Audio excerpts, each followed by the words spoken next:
In the dense mist of a moonless night, the village of Briar Hollow lay under an uneasy silence, broken only by the faint whispers of the forest. The people there spoke in hushed tones about asterisk the beast, asterisk a creature that prowled their land, swift as a shadow and silent as death. Livestock had gone missing, strange tracks were found in the dirt, and anyone who ventured too deep into the woods at night did not return unchanged, if they returned at all. One night, a lone traveler named Elias stumbled into Briar Hollow, drawn by a legend he'd read in an old book. Asterisk a wolf that walks like a man, cursed to guard an ancient secret, chained by blood to protect what lies buried in the forest's heart. Asterisk a scholar with a fascination for dark histories. Elias was drawn to mysteries like a moth to flame. He thought himself safe after all. Legends were for fireside tales, not for a man with a keen mind and sharp eyes. But as the shadows of dusk deepened, he sensed something watching him. He could feel its gaze heavy, predatory, yet somehow familiar. On the edge of the village, a figure emerged from the fog, cloaked and quiet. The stranger's eyes glowed a strange amber in the dark, too bright, too knowing. Elias felt a chill snake down his spine as he met the stranger's gaze. Asterisk, what do you seek here, wanderer? Asterisk, the figure asked, voice soft yet bearing the weight of ancient warnings. I seek the truth of the wolf, Elias replied, his voice braver than he felt. The figure smiled, a grim smile that barely hid the flash of sharp teeth. Asterisk, sometimes the truth finds you, asterisk, he said, stepping closer. Elias's heart thundered in his chest as he saw, beneath the cloak, the signs he had read about the clawed hands, the faint marks of fur on the skin, and the unmistakable tension of muscles built to hunt. With an unsettling grace, the figure removed his hood, revealing features caught between man and beast. Asterisk, this forest holds more than you can imagine, and some secrets. They bite back. Asterisk, the wind picked up, bringing with it a low growl that rumbled through the trees. Suddenly, Elias found himself surrounded, the shadows shifting into shapes, eyes gleaming in the darkness. He knew then that he had found the truth, or rather, it had found him. The werewolves of Briar Hollow had been waiting, guarding something so dark that even they dared not speak of it. Elias was faced with a choice, flee, or uncover the darkness hidden in the heart of the forest. As the pack closed in, he knew there was no turning back, and whatever awaited him was bound by a curse more twisted than he had ever imagined. The forest's heart called to him. Elias's breath caught as the pack surrounded him, their eyes reflecting the depths of secrets and shadows.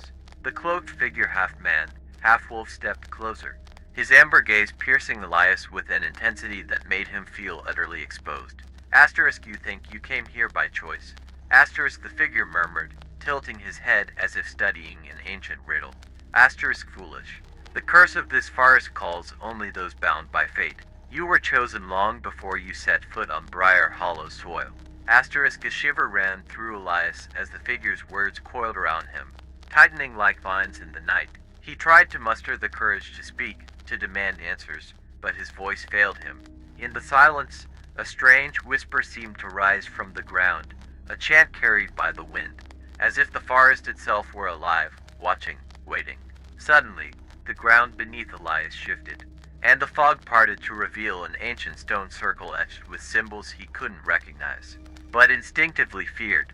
As he stared at the markings, his mind clouded with fragments of memory not his own, but images of a dark ritual, a pact sealed in blood, and a monstrous figure bound to this place by iron chains and secrets centuries old. The figure smirked, a dark amusement dancing in his eyes. Asterisk, what you see is no mere legend. We are bound to guard the Ancient One, chained below, who even now stirs in his slumber. Asterisk, he leaned in closer, his breath hot against Elias's ear. Asterisk, and to free him requires a willing sacrifice. Asterisk, Elias's heart thundered as he realized why he had been lured here. Not for knowledge, but as an offering. The werewolf's claws brushed against Elias's arm, drawing a thin line of blood, crimson against his skin. Asterisk, there is still time to choose. Asterisk, the figure whispered, almost gently. Asterisk, flee into the woods and take your chances with the pack, or step forward and uncover what lies buried below. One way or another, the forest has claimed you. Asterisk, a rumbling echoed from deep within the earth, as if something massive and ancient were stirring. The stone circle began to glow, a dull red light that pulsed like a heartbeat. Trapped between the wolf's fangs and the darkness beneath, Elias took a breath, his pulse racing. He knew that once he chose, there would be no escape. One step closer to the stone, and the truth would be his, but at a cost. With a final glance at the pack that watched in silence, Elias turned his gaze to the stone circle and stepped forward, feeling the ground shake beneath his feet. The earth split, revealing a staircase spiraling down into shadow. A cold voice seemed to rise from below, calling him by name, welcoming him as if he had been expected. As he descended, the forest above fell silent, and the werewolves watched, their eyes gleaming with a mixture of sorrow and satisfaction. The fog thickened, swallowing Elias and the stone circle whole, until nothing remained but the haunting whispers of the trees. The forest waited, as it always had, for the next soul brave or foolish enough to venture into its dark heart. Elias descended into the depths, each step pulling him farther from the light, deeper into an ancient darkness that seemed to throb with a life of its own. The air was thick, damp, and cold, as if he had entered the lungs of some slumbering giant. His torch flickered, casting eerie shadows along the stone walls that spiraled downwards, covered in strange symbols pulsating with an unnatural glow. Whispers slithered through the air, indecipherable yet somehow familiar, weaving themselves into his mind. They spoke of betrayal, hunger, and vengeance, a chorus of voices, each bound to the earth beneath Briar Hollow. Finally, Elias reached the bottom, where an enormous iron door barred his path, engraved with strange runes and claw marks, as if something had tried desperately to escape. His trembling hand reached out, brushing against the cold metal. The runes flared to life, blazing with a dark light that stung his eyes, and the whispers intensified, swirling into a single, chilling voice.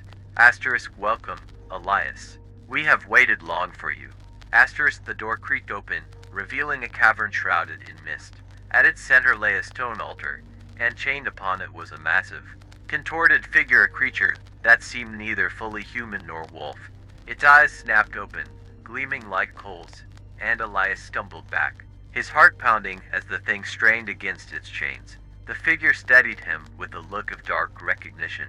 The last in a long line. It rasped, its voice low and dripping with contempt.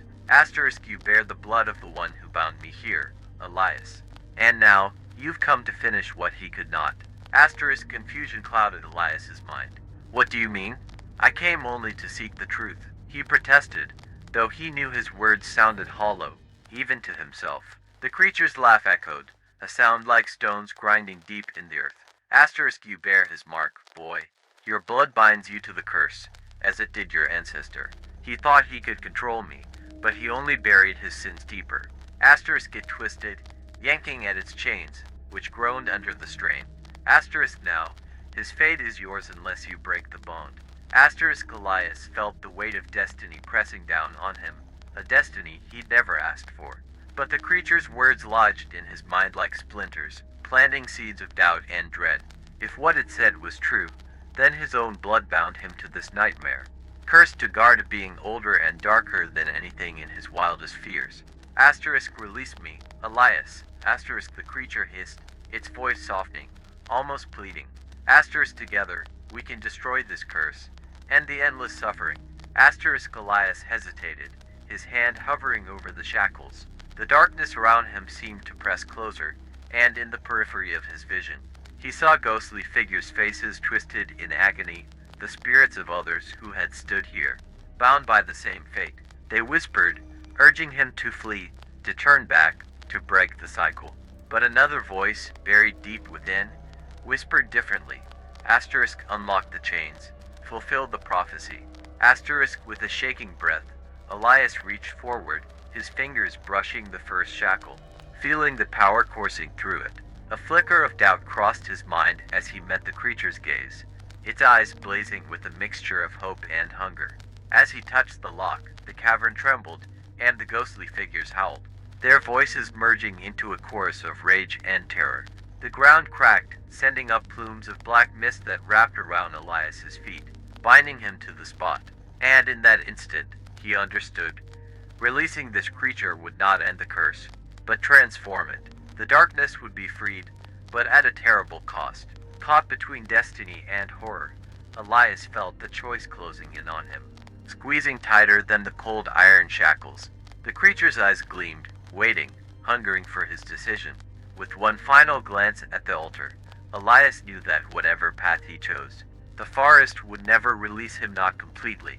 Elias stood frozen, torn between the creature's pleading gaze and the spirits that cried out around him. Their twisted faces, voices laced with despair, warned him of the horror that lay beneath the creature's promise. Yet something in his heart urged him to look deeper, past the fear, past the darkness. There had to be another way. Taking a steadying breath, Elias stepped back from the altar and spoke with a calm that surprised even him. I am bound to this curse, yes, but that doesn't mean I'm doomed to repeat my ancestors' mistake. I don't need to set you free or leave you chained. Perhaps I can break the cycle another way. The creature's expression shifted, a flicker of surprise, then a snarl. Asterisk, there is no other way. Fool. Either you break the chains, or you die like all those before you. Asterisk, but Elias didn't listen. Instead, he turned to the spirits, the ghosts of those who had suffered here. Gently, he extended his hand, his voice soft but resolute. If any of you can hear me, if you, too, are bound by this curse, help me end it, not with vengeance, but with release. A stillness settled over the cavern, and slowly, the spirits drifted closer, their forms shifting from twisted and tormented to gentle, almost serene. They circled him, their cold presence filling him with memories of those who had once tried to end the darkness, those who had fought not for power, but for peace. They understood his intent and began to whisper words that resonated with ancient power. Following their guidance, Elias knelt and placed his hands upon the stone floor. He began to chant, repeating the words that the spirits murmured into his mind. An incantation of binding and release, a ritual to sever the curse at its root. The creature roared, thrashing against its chains, but Elias's voice grew stronger. Rising above the chaos, the very walls seemed to tremble, the mist thickening and swirling until it formed a vortex of light and shadow around the altar. The chains binding the creature glowed white-hot, and with one final, furious roar, they shattered, but instead of freeing it, they dissolved into dust, carrying the curse away with them. The creature's monstrous form softened, its snarling visage replaced with one of weary relief. Its form shifted, shrinking until what lay upon the altar was not a beast but a weary, sorrowful man, his eyes filled with gratitude. "Thank you," the man whispered, his voice barely audible. "You freed not only me, but all of us." With those final words, he faded into a wisp of mist, joining the spirits who now floated peacefully, their faces calm, at last unbound. The oppressive weight in the cavern lifted, replaced by a profound peace. Elias rose, feeling the air clear around him. The spirits drifted upward, their forms dissolving as they left, a trail of light guiding him back up the staircase. As he climbed, he felt lighter, as though he, too, had left something behind. When he emerged from the depths, the forest felt different, alive, yes, but no longer haunted. The oppressive fog had lifted, replaced by a gentle mist that glowed in the first light of dawn. Briar Hollow was no longer cursed, its shadows finally at rest. Elias walked away, carrying with him not the weight of a curse, but the memory of peace hard-won. He had found the truth he sought, but more than that, he had given the forest, the spirits, and even himself a chance at freedom. And as he left, he could swear he heard a faint, grateful whisper carried on the morning breeze, a final farewell from those he had freed.